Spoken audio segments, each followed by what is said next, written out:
Саламатсыздарбы, урматтуу көрүүчүлөр, сиздер менен эки дарыгер программасы алып баруучусу мен Бегимай Житимешова. Бүгүн биз шаардык бир клиникаларга келдик. Биздин коногубуз Талант Бегдайырович. Саламатсызбы? Саламатсыздарбы, урматтуу көрүүчүлөр. Менин атым Саламакунов Талант Бегдайырович. Мен Бишкек шаарындагы Веданта ооруканасында эмгектенип келем 2 жылдан бери. Кесибим боюнча хирургияны бүтүрдүм. Хирургиядан кийин ушу эндоскопический ыкмалар боюнча дарт аныктоо жана дарылоо жолдору боюнча специализация өтүп, азыр ушул иш менен алектенип жатабыз. Бул эндоскопический эмнелерди кыла алабыз биз. Бул биринчи дарт аныктоо, тамак сиңирүү органдарын дарт аныктоосунда бизге жардам берүүчү аппарат атайын. Учунда камерасы бар, узун шланг болот. Ошо менен кирип ашказанды, 12 элечегин жана кызыл өңгөчтөгү кандайдыр бир дарттарды аныктоого мүмкүнчүлүк бар. Андан тышкары эле бул медицинанын алдыга жылып жаңылануусуна жараша, азыр болсо ушул методдор менен жөн гана дарт аныктоо эмес, бул жолдор менен дарылоо ыкмалары дагы алдыбызга келип чыкты. Медицинанын өнүгүшү менен биз азыр ошол ыкмалар мындайча айтканда Кыргызстанда жакшы жайыла элек. Биз үчүн жаңы нерсе, бирок дүйнө жүзүндө көптөн бери колдонулуп келет. Ушул жаңы нерселерди биз киргизип, дарылоо ыкмаларын азыр колдонуп жатабыз. Айтыңызчы, сиз айттыңыз го, жаңы ыкмаларды колдонобуз деп, ошо жаңы ыкмалар менен кандай дарттарды сиздер дарылап жатасыздар? Бул заманбап медицинанын бул ыкмалары мындай болот да, бая пациент үчүн жасалса, операция дарылоо ыкмасы жүргүзүлө турган болсо, пациент үчүн жеңил болот. Бул жеңил дегенибиз кандай? Баягы ачык кесип жасаган операциялардан кийин бир аз жанагындай убакыт керек болот эмеспи? Восстановление болуп, баягы кайра бутуна туруш үчүн, кесилген жерлер айыгыш үчүн, мисалы бул ыкмаларда андай нерселер болбойт. Болбойт дегенибиз, сыртынан кеспейбиз, камера менен оозунан кирип, анан өт жолдоруна барабыз да. Бул метод менен биз азыр аябай көп колдонуп жатканыбыз, бул азыр биз холедохолитияз деген оору бар. Бул өт жолдорунда, кыргызча жалпак тил менен айтсак, өт жолдорунда таштын өттү агызбай тозуусу. Маселе, мисалы ушул методдор боюнча бул ооруларды, мисалы эскиден традиционный медицина деген бар, ошо ачып кесип жасачубуз да. Азыр болсо ооздон кирип бул оорунун немесин бүтүрүүгө, айыктырууга мүмкүнчүлүк бар. Ташты алып чыгууга мүмкүнчүлүк бар да. Эми бул ооруга кайрыла турган болсок, холедохолитиязга мен бул жердеги бир аз сүрөттөрдү даярдап койгом, схематический. Булар эми чисто анатомический сүрөттөр эмес, схематично. Бул схемалык сүрөттөр биз жаңы тартып эфирдин астында даярдап койгонбуз. Ушул сүрөттөрдө силерге ооруну жана операция ыкмасы кандай колдонулат, ошону жалпак тил менен бир аз жеткиликтүү кылып түшүндүрүп бергенге аракет кылайын. Бул жерде азыр биз тамак сиңирүү органдарынын бир канчасын сүрөткө схематикалык түрдө тартып алдык. Бул жерде эмне бар? Бизде кызыл өңгөч бар, ашказан бар, боор бар, боордон чыккан өт жолдору, өт баштыкчасы жана 12 элечеги и уйку бездин сүрөттөрү бар. Холедохолитияз деген оору, бул айтып атпайбызбы, өт жолдорунда таштын пайда болуусу жана бул өттүн агышына неме берүүсү депчи, тоскоолдук берүүсү. Бул жерде биринчи нормальный анатомия боюнча, нормальный физиология боюнча биринчи кандай иштейт, ошону түшүндүрүп берейин мен. Өт бул өзү печенде, боордо иштелип чыгат дагы, өт жолдору менен келип бул өт баштыкчасына чогулат. Өт баштыкчасына чогулган өт суюктугу бул жерге концентрацияланат дагы. Андан кийин биз тамак ичкен учурда биздин организмдеги ар кандай гормондордун таасири менен кысылып, мындайча айтканда сокращаться этип, кысылып өттү бул 12 элечегиге бул жерге куюп берет. Мынакей бул тешиктен, уш жерден 12 элечегиге өт жолдору ачылат дагы. Тамак сиңирүү үчүн, эң негизгиси бул майлуу тамактарды сиңирүү үчүн өт 12 элечегиге агып түшөт. Ашказандан өткөндөн кийин тамак. Бул нормальный физиология. Ненормальный биз алып аткан оорулар норма эмес физиологияда. Мисалы маселен бул жерде таш пайда болот, мынакей бул жерде. Анан үстүнөн агып түшкөн өт 12 личегиге түшө албайт. Анда эмне болот? Өт үстүнө толот дагы, бул өт жолдору чоюлат, расшираться этип, чоюлган убакта бул өт жолдорунун немелеринде, стенкаларында, беттеринде нервный окончаниялар бар. Ошонун айынан пациентте биринчи симптом бул оору пайда болот. Экинчиси, бул жерде өттү агызбай таш толуп турган үчүн, өт үстүнө толгон үчүн өт уже канга өтүп баштайт, 12 личегиге түшө албаган үчүн. Канга өтөт дагы, канда билирубиндин нормасы көтөрүлөт. Мисалы, билирубиндин көрсөткүчтөрү көтөрүлөт. Бул көрсөткүчтөр ошол өттүн акпай атканынын себебинен көтөрүлдү деген көрсөткүчтөр. Бул убакта адам эмне болот? Бул убакта адамдын өңү, терисинин өңү жана көздөрү сары өңгө боёлот. Үчүнчү симптом кандай болушу мүмкүн? Бул эгер таш толук жаап кала турган болсо, бул жерде үчүнчү симптом өт бияка түшпөй калат дагы. Биздин чоң заңыбыз, туалетке барганда чоң заарабыздын өңү агарат. Эмне үчүн? Анткени деген нормада бул жерге түшкөн өт, жанагы мисалы үчүн өттү эч убакта өт суюктугун көрбөгөн адамдар болсо, мисалы үчүн малды сойгондо көрүп жүрөбүз, өттүн суюктугу сары өңдө болот, бир коричневый өңдө. Ошол өң бул биздин чоң заңды ошондой коричневый цветке боёйт. Бул билирубиндин бөйрөк боордон иштелип чыккан өттүн калдыктары ошол чоң заң менен чогуп, чоң заңды күрөң өңгө боёп чыгат.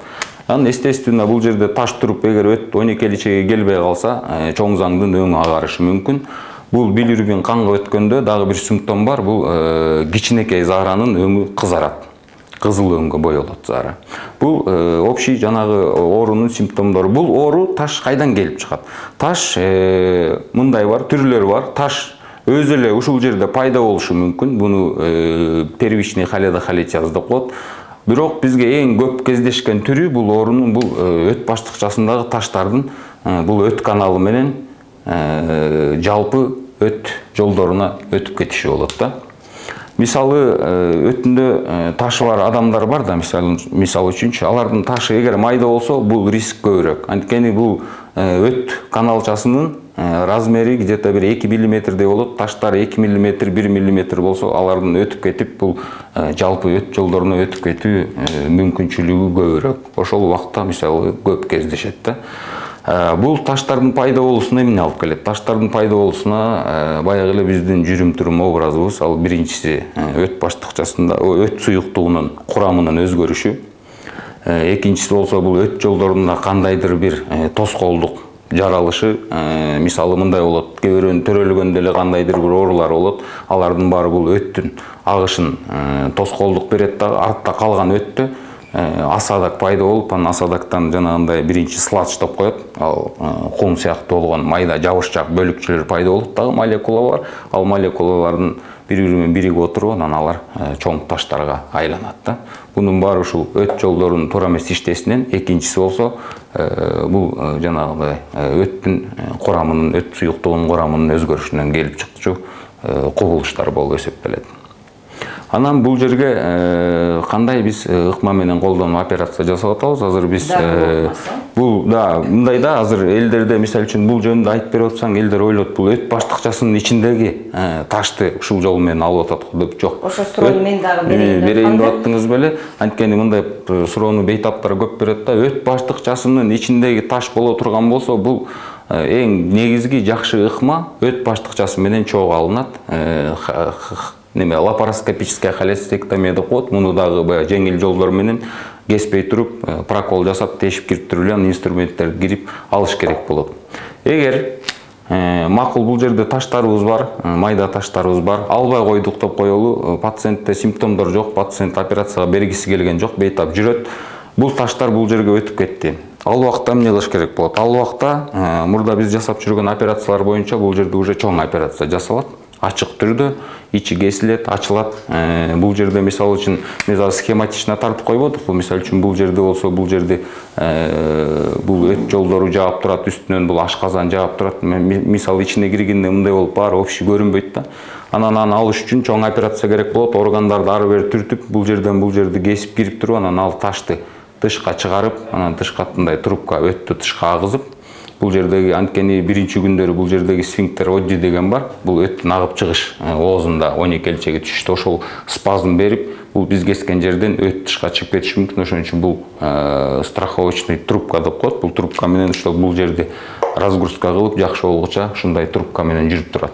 Бул операция үчүн мисалы пациент биякта мисалы үчүн ооруканада бир жок дегенде минимум 1 жума жатыш керек болот. Биз азыр үйрөнүп келген метод боюнча кандай методду колдонуп жатабыз азыр бул жерге. Жанагындай эле айтып кеткендей, бул бизге азыр где-то бир 2 жылдан бери биз жасап баштадык бул методдор менен. Булар бизге жаңы деп эсептелген менен баягы Кыргызстанда мурда кийин жасалып жүрбөгөндүкү көп активно жасалбагандыгы дүйнө жүзүндө жана айтып кеткендей эле уже көп жылдан бери эле колдонулуп келет да буларчы. Булар эмне кылат? Мисалы биз бул жерден сырттан кесүү кереги жок. Бул жерде мындайча айтканда бир зданиянын сыртынан карасаң чоңдуктары бардыгы билинип турат го. А мындай ичине кирип алсаң здания канчалык чоң эмне экенин билбейбиз да. Ошондуктан биз ушундай комнатанын ичинде иштегенде иштейбиз. Бул жерде мисалы схематический ооз болсо ооздон чыгабыз, киребиз дагы анан бул кызыл өңгөчтөн түшүп, андан ашказанга өтөбүз. Ашказандан өтүп 12 элчеге киребиз да, анан бул жерде мынакей бул ход. Ушул жерден өт агып чыгчу жер, ушул жерден камера менен карап, анан бул жерден өт агып чыгчу жерге атайын инструменттер бар, алар менен ичине киребиз. Кирип мунун оозун кесип чоңойтулат. Чоңойтулгандан кийин ичиндеги таштар атайын инструменттер менен кармалып, бул жердеги 12 элчегинин боштугуна ташталат бул жерге. Бул жерде ташты алынгандан кийин уже бул жерден өт суюктугу оңой агып ылдый түшөт. Мындай пациенттерде эмне риск бар? Бул уйку без жанындагы турган, көргөнүңүздөр эле уйку бездин согуда ошол ход менен, эшик менен тышка чыгып 12 элчеге кирет. Ошондуктан бунун оозунда биз иштегенибиз үчүн бул жер травма алат дагы, операциядан кийин уйку бездин сезгени коркунучу бар. Баары жакшы жасалган күндө дагы клиникалык көзөмөлдөр боюнча где-то бир 10%ке чейин бул риск бар да. Ошон үчүн эртеси күнү пациенттен анализ алынат операциядан кийинки күнү. Эгер уйку бездин көрсөткүчтөрү баары жакшы болуп, пациенттин акыбалы жакшы болсо, уже экинчи күнү операциянын эртеси күнү пациент үйүнө кое берилет бейтап. Эгер ушундай операция кылса, мисалы үчүн калыбына келтирүү мөөнөтү канча? Калыбына келтирүү мөөнөтү деген мисалы мындай да, кээ бир бейтаптар бар бизде. Башында эмес, аябай өтүшүп кеткенде бул боордун иштеринде мисалы бул таш тура бере турган болсо, бул жерде жаап боордун иштери, бул өт жолдору ириңдеп чыгат. Боордо ар кандай ириңчелер пайда болот, ириң илакчалар. Мисалы андай нерсеге жетип кетип өтүшүп кеткен болсо, анда ал маселеде бир аз восстановление көбүрөөк болот. Анткени баягы организмдеги болгон уузаттардын баары, бул жер ириңдеп кеткен организмге уузаттар бөлүнүп чыгат, алардын баары пока бөйрөк, боор ошол эле иштеп, кайра тазалап чыгып, организмди калыбына келтиргиче ага убакыт керек. Аны точно айта албайбыз канча убакыт керек экенин. Эгер андай нерселер жок боло турган болсо, жөн эле таш бар, ириңдер деген андай рисктер жок болсо, ташын алып салабыз, андан кийинки күнү уже кадимкидей эле мурдакы жашоодо жашагандай эле жашап жүрө берет уже.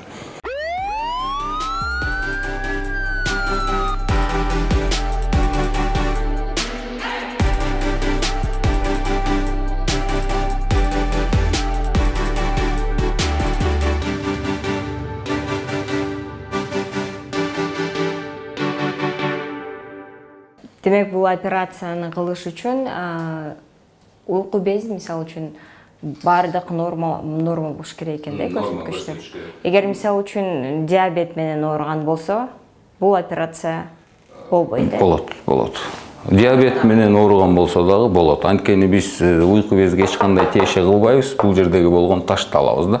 Бул жерде мындай да сезгенүүсү бар да аларда, мисалы үчүн диабет менен ооругандар. Сезгени бар, бул жерде мындай да маселе бар да. Бул ыкма, биз азыркы айтып жаткан ыкмабыз биз өт жолдоруна карата айтып атпайбызбы?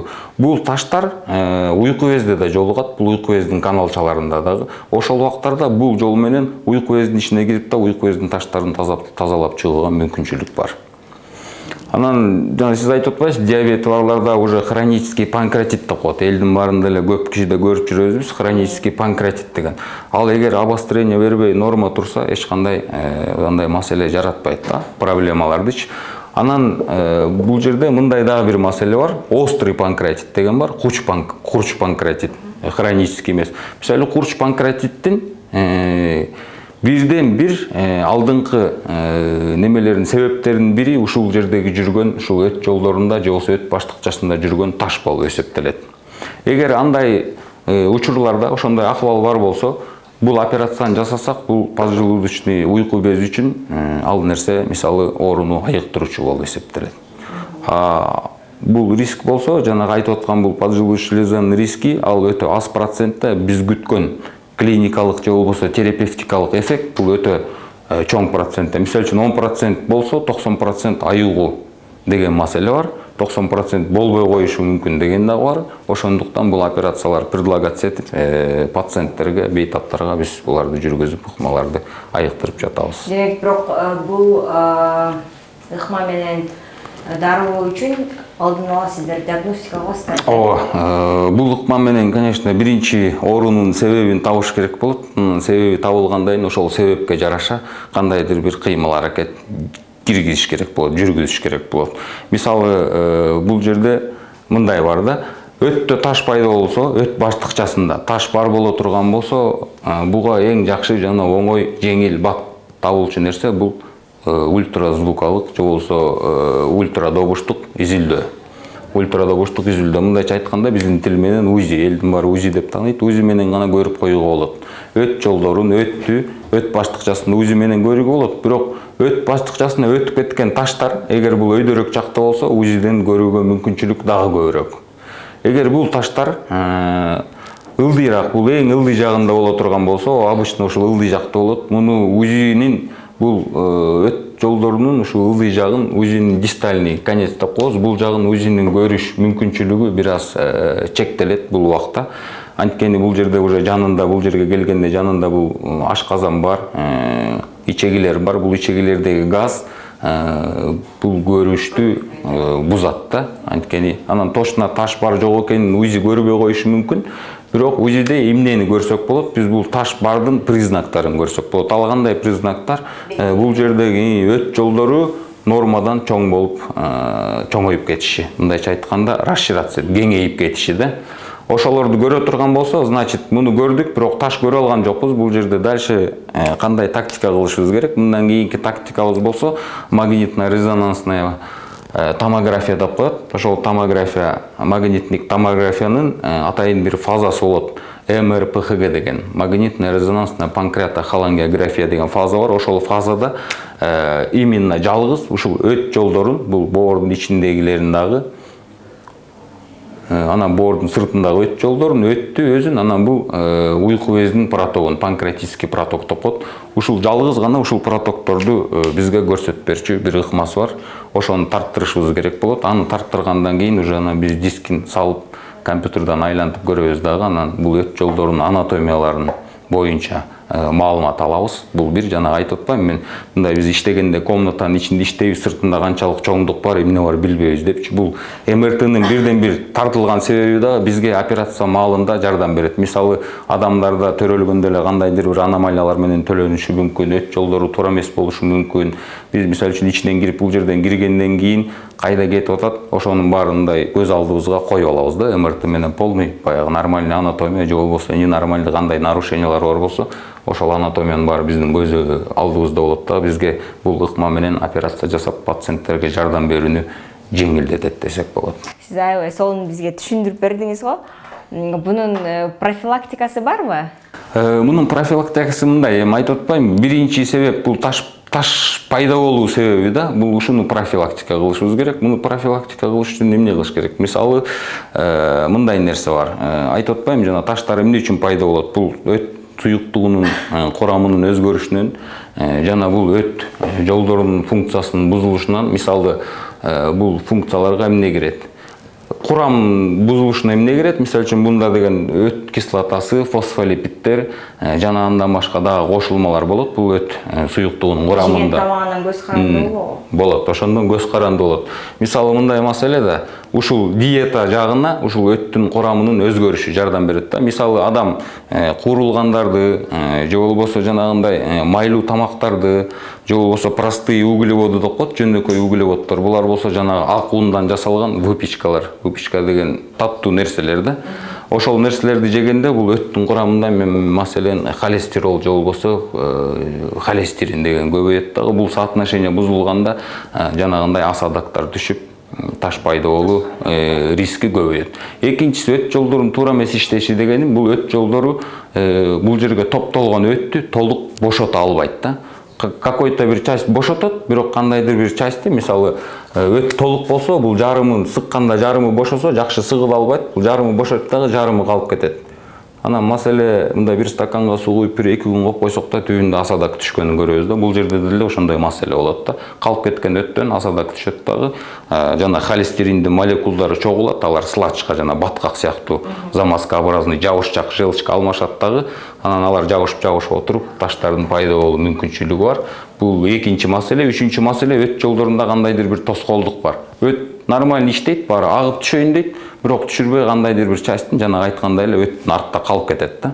Ошондон асадак түшүп, анан баягы өт таштын пайда болушу. Мисалы биз мындай да, бул жерде мындай рисктер бар да. Өттүн ташы кимде көбүрөөк пайда болот, же болбосо кимде кайсыл убакытка жеткенде андай риск көбөйөт. Мисалы жаш өйдөлөгөн сайын бул риск көбөйөт. Анткени органдардын баары каарыйт, иштештери бузулат. Мисалы ар кандай нерселер жейбиз, андан составтары бузулат.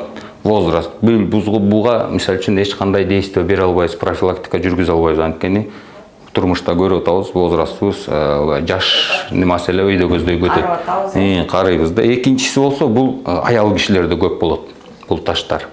Эмне үчүн? Анткени бул аялдардын организминдеги аял гормондору, эстроген гормондоруна баалуу болот да. Бул байланыштуу болот. Эстроген гормондору ушул мен эми толук баягы ине жибине чейин билбейм, бирок өттүн составын изменить эткенге жардам берчү гормондор болот да.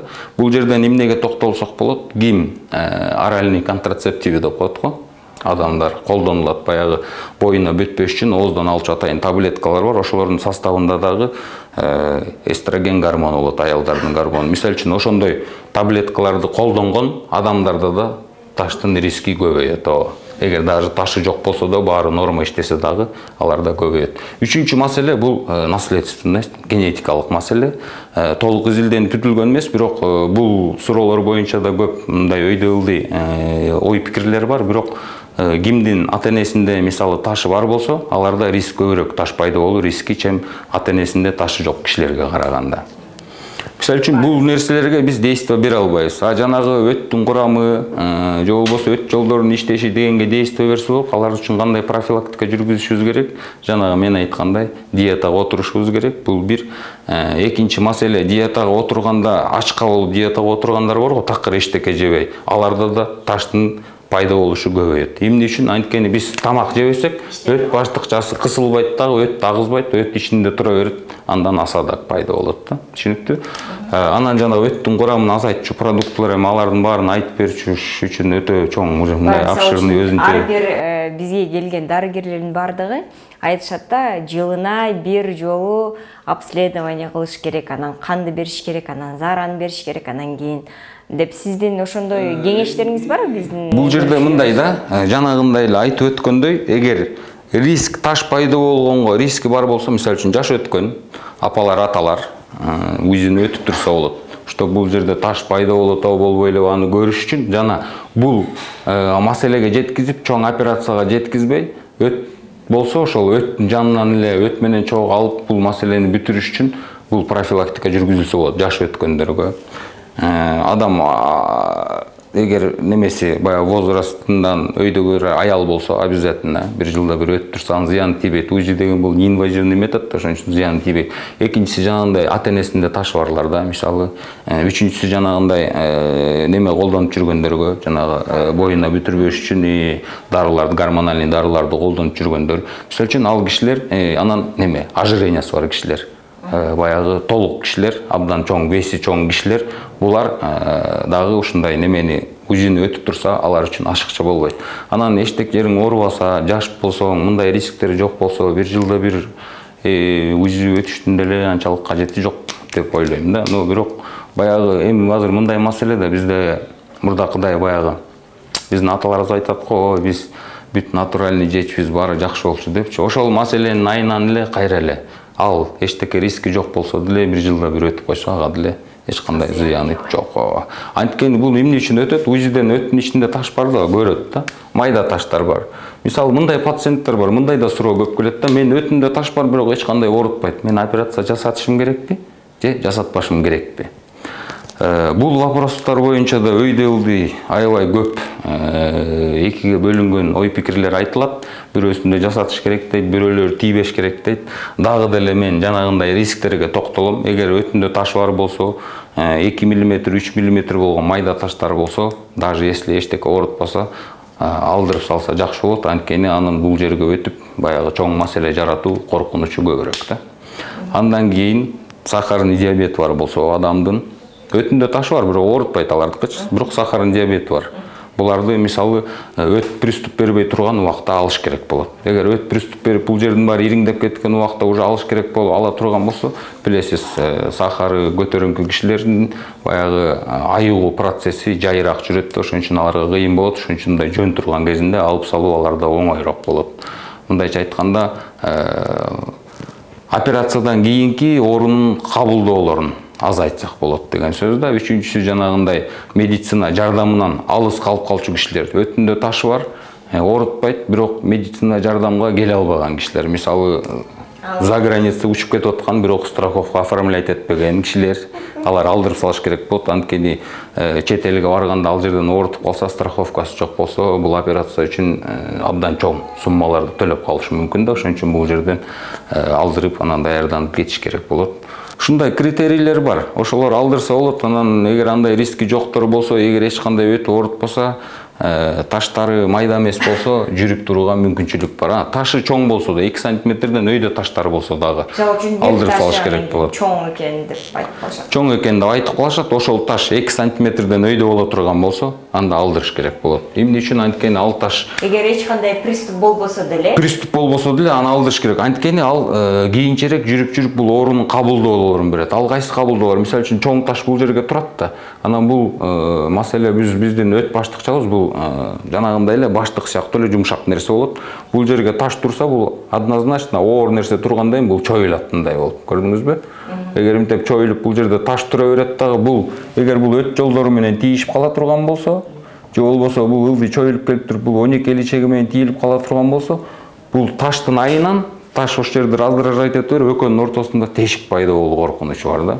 Ошон үчүн чоң таштарды дагы 2 сантиметрден өйдө болсо алып салууну кеңеш беребиз.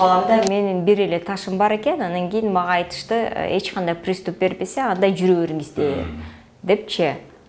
Ошол маселе боюнча айтып атабыз. Азыр эгер таштар ошол бир эле таш бар, бирок 2-3 мм чоң таш, мисалы 5 мм чоң таш деп коелучу, 5 мм чейинки таштар өтүп кетиши мүмкүнчүлүгү бар да бул жерде. Андан өйдө, бирок 2 сантиметрге жетпейт. Эч кандай оорутпаса, эч кандай баягы рисктер, оорулары жок болсо, медициналык жардамдан алыс калбай турган болсо, алар мисалы көзөмөлдө жүрүп турууга мүмкүнчүлүк бар. Бирок дагы бир маселе бар. Бул жерде ошол өт баштыкчасындагы таш бул уйку безинин сезгенүүсүнө 75% немеде себеп болот да, мунун немесине. Ошон үчүн өйдө ылдый айры пикирлердин айтылып жүргөнүндө ошол ой пикирлердинчи. Өтүндө таш бар, алышыбыз керек. Эгер приступ панкреатит бере турган болсо, ал значит бул симптоматический деп коет, симптом берип аткан нерсе, аны алыш керек болот. Эгер андай нерселер жок болсо, көзөмөлдө жүрүп турууга мүмкүнчүлүк бар. Анан бул нерседе, бул ооруларда мисалы жеңил жолун айтып бердик.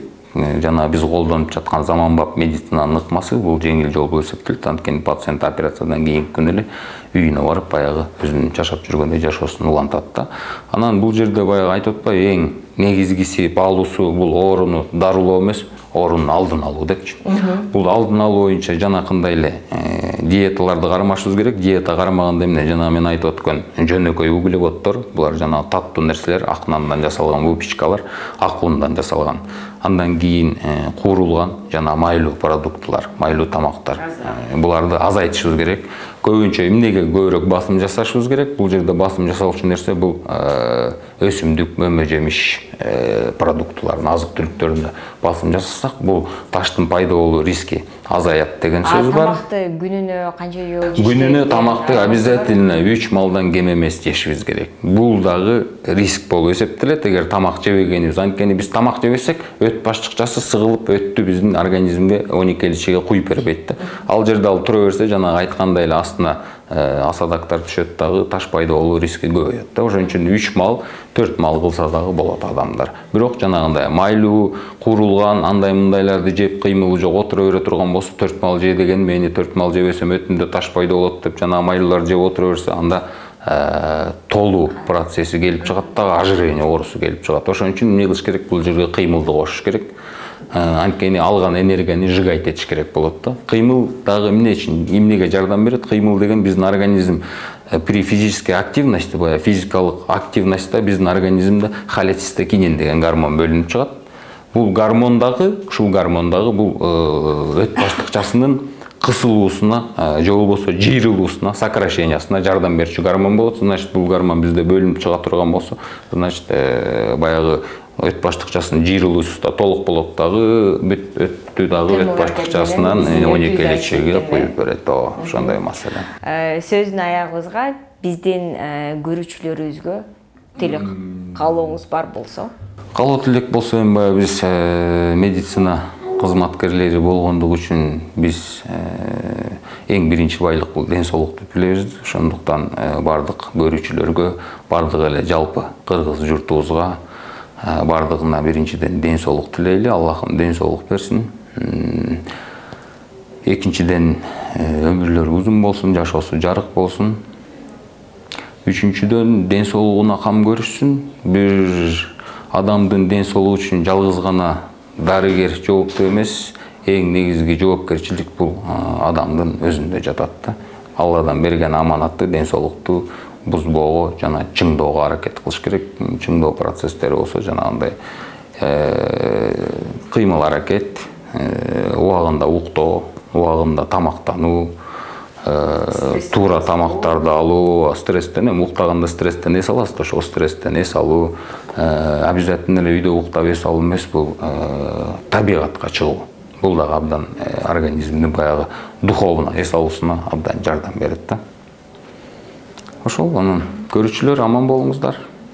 Эми болсо, кандайдыр бир суроолоруңуздар болсо, келип мен өзүмө жеке берсеңиздер дагы болот. Биз Веданта клиникасында, адресибиз Фучка көчөсү 34. Чоң рахмат. Аны эмесе сиздер менен кайрадан көрүшкөнчө жакшы болуңуздар.